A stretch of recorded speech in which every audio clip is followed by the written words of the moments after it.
السلام عليكم. معكم بوصلة التوجيه التربوي الأستاذ حكيم من مركز الهدى القرآني في نحف. من استديوهات مركز الهدى القرآني نأتي لكم بأخبار دافئة في هذه الأجواء العاصفة. في إطار من الاحتفال والفخر، شارك عدد لا بأس به من طلاب مركز الهدى القرآني في نحف في حفل تكريم الطلاب الناجحين في اختبار الإجازة لهذا العام.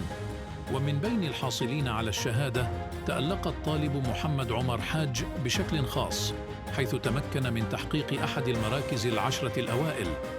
نتقدم بتهنئة حارة للطلاب الناجحين، متمنين لهم مستقبلاً مشرقاً في خدمة القرآن الكريم.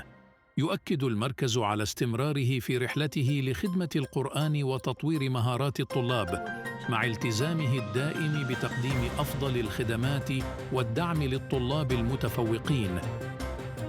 مع تحياتنا في مركز الهدى القرآني، ننشر الخير والنور في حياتنا وحياة الآخرين. تعلم القرآن، والقرآن سيعلمك كل شيء.